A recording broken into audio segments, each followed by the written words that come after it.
Hi again, everyone. I'm Ollie Matthews. This is the Narcissistic Resistance. In this resistance video, it's sponsored by contribution from Anonymous, and here's this story. Hey, Ollie, it's been a while since I've shared. You did a video for me about 2 years ago called The Narcissist Calls You Oversensitive When You Find Out What They Are. That video helped me realize that I need to just move on from anyone who doesn't respect me, regardless of the amount of time they've been in my life or how close I felt to them. Thank you for that. I have a story I'd like to share, but it's one of triumph over a narcissist. I was inspired by the young lady who wrote into you about pulling over to the side of the road to help an old stranger clean off their windshield, only to find out it was her abuser that needed help, and she did it anyway. I was so inspired by her inner moral compass that I was resilient enough to withstand the abuse and unfairness wrought upon her and still managed to maintain her integrity without compromising her values. I used to work in retail, and as I'm sure you are aware, retail is a hotbed of narcissists. Yeah, that's an understatement. I was the store operations associate, a glorified title that means I was the stock and supply guy, but was also a key holder and shared the responsibility to perform opening and closing procedures. Mostly I took care of the menial tasks so that the sales team could focus on making money. I had already been with the company at that particular store for about 4 years at the time and had gone through at least 7 different managers and a slew of salespeople. I was the only one who had any tenure with the company. During that time this story occurred, we had just gotten a new district manager, lost our manager again, and our assistant manager left a week later. That's the way retail goes, man. It's like they all go. You get these mass exoduses. Both of them shared the way they were leaving a few days before they terminated their employment, leaving myself and my remaining co-worker shocked by the suddenness of their departures. The only reason we got out of them was lack of support from corporate.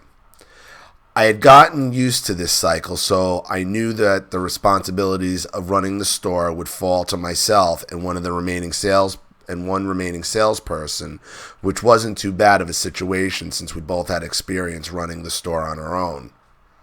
Usually during these times of upheaval, the district manager would have communicated to us which of our sister stores would be supporting us with staff, but we received no information or communication from anyone.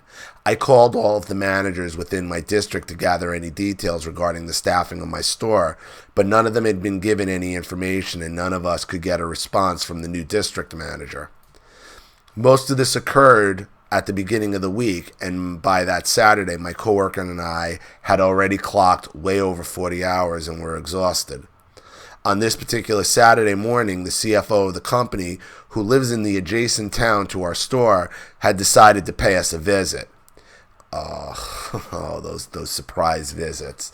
When your district manager is slacking and not doing their job, or when they got a store understaffed and nobody's doing their job in human resources, and then you get a surprise visit, oof, and then they try to blame it on you. He passed by the store while I was out getting coffee for the two of us. He spoke with my coworker, who laid it all out for him when she was questioned about why our managers both departed so suddenly. She phoned me while I was en route back to the store to warn me that he was in town, told me what she had shared, and that he was looking for me. I was a little concerned because I left her alone in the store and we're not supposed to do that, but I needed my coffee, and if we didn't have help from anywhere else, then we got to make it work somehow. While speaking with her, I heard my name being called from a distance. I knew it was him. He came over to me and started the conversation cordially, but quickly moved to ask me what's happening in the store. Now, at this point, I've been in retail for over 10 years and knew that info was not diplomatically communicated, or if you overshared with anybody in senior management, chances are you were going to get hit with some serious repercussions. That is exactly how it works. Because retail is a bunch of narcissists swimming in a scummed out pond. And it's all this internal politics. And nobody really they ask you questions and that they want answers to, but they don't really want the answer. They don't really want the answer. They want some vague answer, some vague entity you can blame all this shit on so nobody has to take responsibility for any of it. But you have to suffer all the consequences of their inaction. That's retail. That's retail. That's where that's what it was like for me at the end. I informed him that I wasn't made aware of their deeper reasons for ending their employment, and I was not comfortable with conjecture, so I had no substantive answer to provide. He responded, "Don't worry, this is between us." I chuckled at his statement and responded saying, "It's never just between us, sir, but the only thing I can say is that we're connected about our support." I explained the questions about support staff that were left unanswered and explained that both my coworker and I had already been in the store for over 40 hours. Trying to remain silent on that issue would not be an option as my coworker had just spilled the beans. He then gave me his card and told me to reach out to him if we needed anything. I knew even with the little that was said, there would be hell to pay. Right, and I hope your next move should have been to just call your district manager, leave a message, say, so-and-so is here, this is what he asked me, this is what I told him. And that's the only thing you can do. That's what I do. Because let me tell you something. I never held back, and I never played the political game, ever. I refused to do it. And they try to scream and yell. I was a much better debater than them. And I had a much firmer grasp on facts than anybody who ever tried to challenge me at work. So these things never really ended well for them, but that didn't mean they didn't make your life completely miserable in the interim. The next day, Saturday, when we arrived to work, we had an email from the VP of stores reminding me all stores that trivial store issues are not to be brought up to the CFO. Oh, fuck off. I had to tell our CFO once as he's walking on one of these store visits, one of these announced store visits. When they tell you they're coming, dude, they will spend money, they will find money to fix and paint and repair and do shit that they haven't done in months, years. It's amazing. And then I told them, I'm like, do you think this is what the store looks like when you're not here? Like, are you really this deluded? And luckily by that point, this is when I was in Herald Square and I had a really good relationship with the CEO of the company. I'm like, why do you do it? Why do you announce? Because it was this, I remember we're having a conversation about the stores and like, why can't I ever get a straight answer? And I said, why do you announce when you're showing up to a store? He's like, well, it's the right thing to do. I'm like, do you think that's how these stores operate? And he laughed because, he came up from it. I'm like, so what are we doing here? We're all just, but luckily I was able to, I had a relationship and I was at a level where I could talk to him and he would listen to me like that. But that's it. I mean, that's your middle management. That's your store manager mentality in retail. Don't say anything. Everything's great. Everything's perfect. No, stupid. This is what I couldn't take. This is what drove me insane.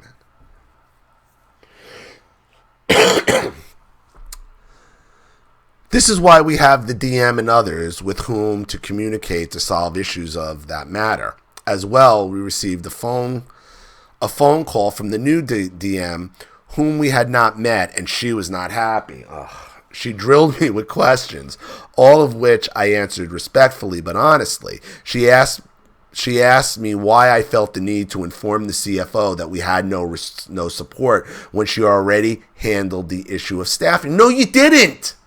No, you didn't. Listen, I don't know this woman, but I know this woman. I know this woman like the back of my hand, constantly covering her fucking ass. And they blame, this is narcissism. They blame you for telling the truth. They blame you for telling the truth. I'm not going along with your bullshit. Because you know if it goes south and it goes wrong and the CFO wants to make an issue out of your lie, who's the one who's going to get screwed? Not her. She'll say, I can't believe you lied to the CFO. Fuck off. This is retail. This is the dishonesty that goes along with it. And you know what the real issue is? You know what the real issue is? These companies don't know how to treat their employees, and they don't know how to hire new ones, and they run from it, and they hide from it. And these human resource departments, they don't have a fucking clue.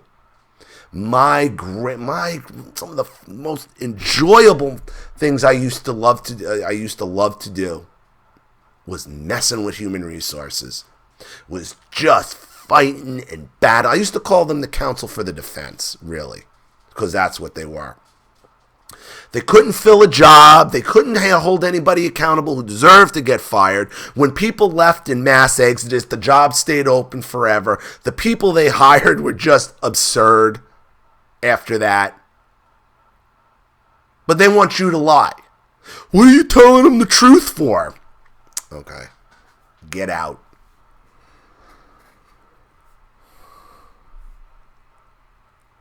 I told her that my superior had questioned me and I had to provide an answer, and that no information was provided to us nor any of the stores in our district. How could we possibly know what the plans for staffing the store would be if there was no one to begin with, if there was no one there to begin with? She remained silent on that issue. They always do. They just sit there quiet. I never would let them. I'm like, do you have an answer? Do you have an answer? Do you have an answer? Of course. No, let's move on. Let's move on. Yeah. Until we're here next month talking about the same bullshit. The same bullshit. God, it's like I'm there again. She remained silent on that issue and finished our conversation with, well, I'm here to support you, but you have to let me. Putting it back on you, of course. Come to me with these issues. Meanwhile, she was nowhere to be found when we were searching for answers. Needless to say, these events placed a target on our backs, which is why I said your next move right after you got done talking to the CFO should have been to reach out to a district manager, whether leave him a voicemail, an email. It's like, I reached out for you. You won't even pick up your fucking phone. You won't even answer an email. Don't put this on me. See, this is why I was always good at dotting my I's and crossing my T's with it. And this is what you got to do when you're dealing with narcissists. You got to dot your I's, you got to cross your T's, and you corner them. And then once they're cornered, they want to move on. Oh, let's just move on to another subject. Yeah, I bet you do.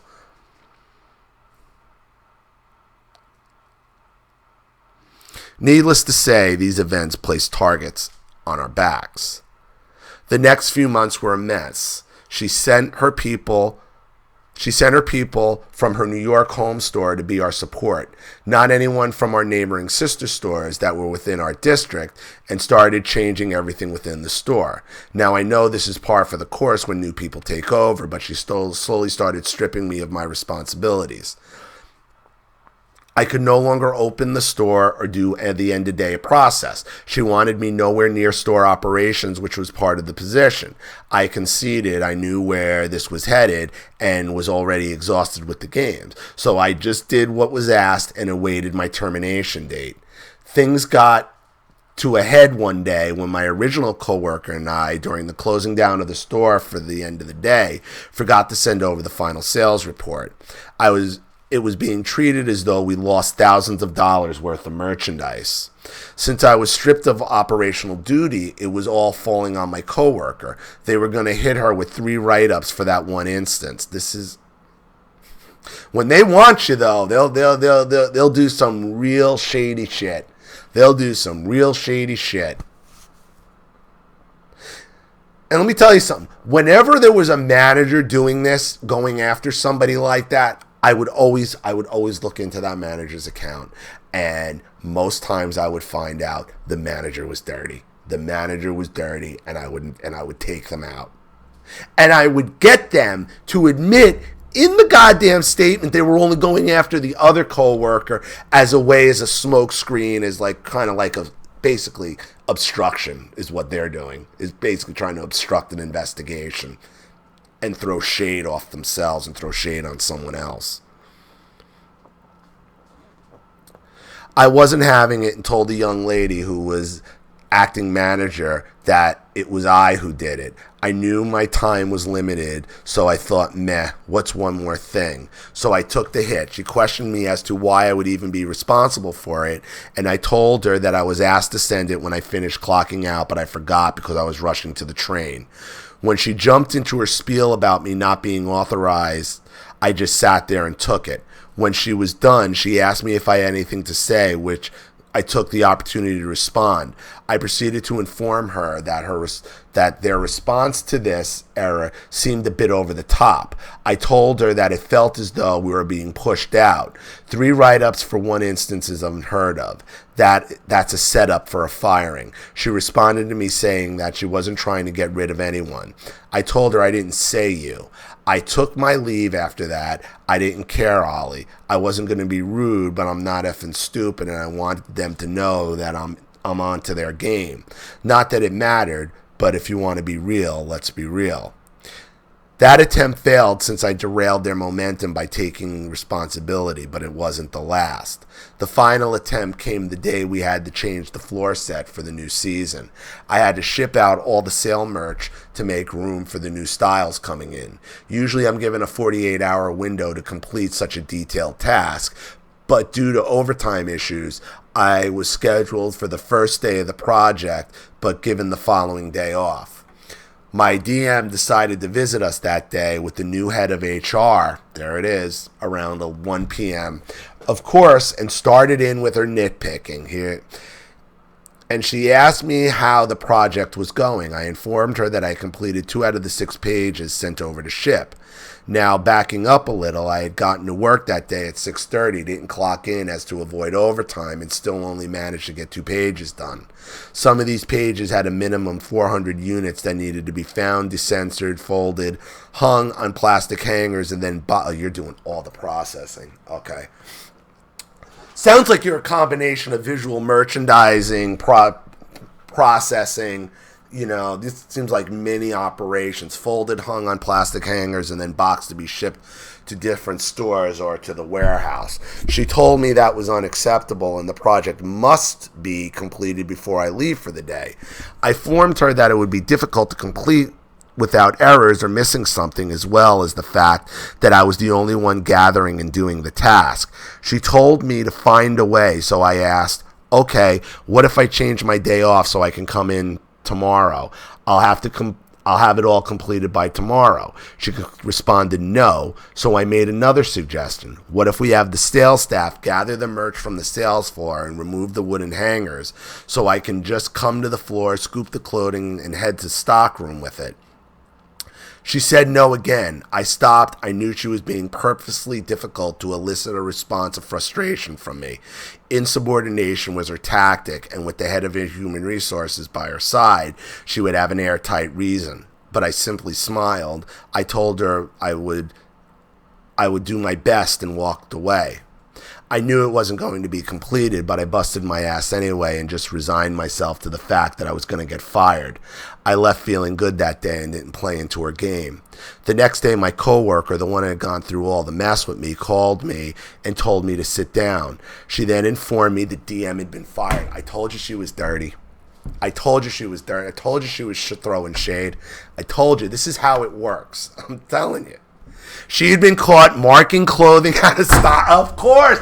Dude, I know these fucking people. I know it. When they do this, they're dirty. When they do this, they're always fucking dirty. Always. They're always dirty bitches when they do this. Oh, God, I'm glad I haven't lost my tongue. I could go and work. I could sniff out a thief every goddamn time. Every goddamn time. She then informed me the DM had been fired. She had been caught marking clothing out of stock from her home store for herself, along with payroll fraud. She was charging and forcing her managers. She was changing and forcing her managers to change their employees' time to avoid paying overtime. Of course, this information came out after conversations with my sister store managers. It was surreal and validating, Ollie. I knew the DM was shady, but I had no idea just how shady she was. This is what they do, and it's always a woman. It's always a woman manager who does it. It's always a woman. Man, they think they can get away. Men don't do it. Men do not try to throw shade like this. It's always the women managers in retail who try this shit. I can't tell you how many I've taken out like this. Oh, really? Oh, really? Oh, really? Macy's account. Markdown. Yep. Office. Hiding clothes in their offices, waiting for markdowns. Discounted, all of it. It just reeks. God, it's like they make them. It's like they make them in a factory. These dishonest bitches. Oh, I'm sorry. You got my LP cockles going here.